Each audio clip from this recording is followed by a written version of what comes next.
When you find out you have a stalker through TikTok Live. One night, unable to sleep, I mindlessly scrolled through TikTok, hoping to find something that would distract me from my restlessness. Among the countless TikTok live streams, one particular stream caught my attention. The title simply read, "A Midnight Scroll." Intrigued, I tapped on it, unknowingly opening the door to a world of horror. The stream depicted a man silently traversing through a desolate forest. The eerie atmosphere was suffocating, with darkness seemingly swallowing the lone figure. To my utter shock, as the live stream continued, the man's path led him to a familiar place. My backyard? I couldn't believe my eyes. It was my house. How could this be possible?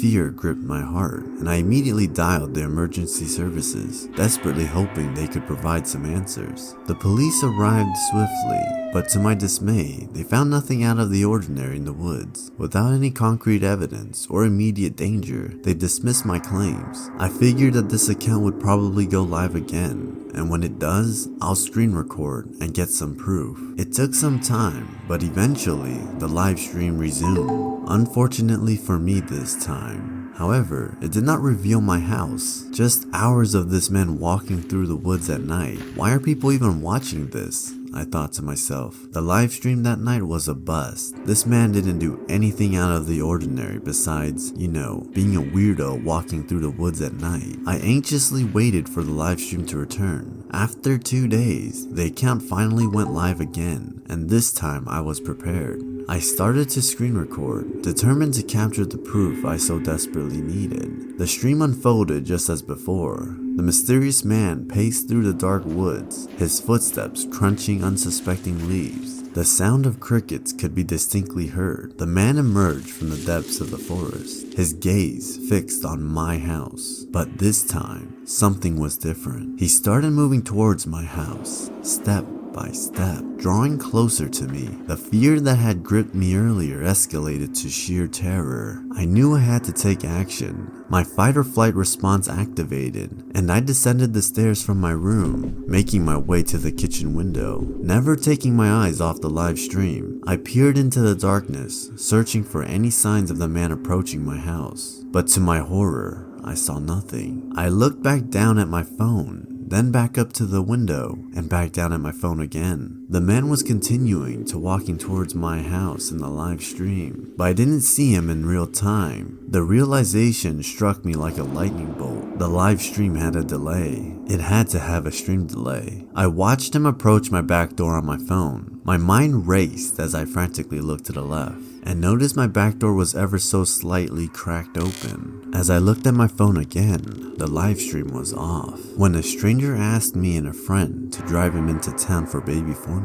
I grew up in LA. When I was around 17 or 18, my friend and I, both girls, drove out to Malibu one evening to watch the sunset. We parked at the edge of the highway next to the beach and sat in my car. When we'd been sitting for just a little while, a guy on a skateboard came up to my side of the car. He was probably in his late 30s or his 40s, with longish light brown hair, and looked like a typical adult skater guy, of which there are many in LA. He said he lived nearby and his wife was home with their baby, and they were out of formula, so he needed to go to the store to get more, and asked if we would drive him. The closest shopping area was a few miles from us, downhill. He said he would have no problem skating down there on his board, but it would be hard to skate back up. While the guy really didn't seem suspicious or give me any kind of creepy vibe, I need baby formula immediately sounded to me like a very stereotypical excuse a kidnapper or something would use, and the type of thing my parents would tell me to never listen to. So I said sorry, no, we can't drive you. He pushed a little trying to convince me, but when I politely said no a second time, he just said okay and skated away. It was only after he left that I started to feel more and more like the encounter was super weird. For one thing, we were in a very expensive neighborhood of fancy beach mansions, so it seems odd that somebody living nearby wouldn't have a car. But more importantly, there were other cars parked near us on the highway, and surfers and families were getting into them after leaving the beach. Why did he just skate off, rather than asking any of the adults nearby for a ride?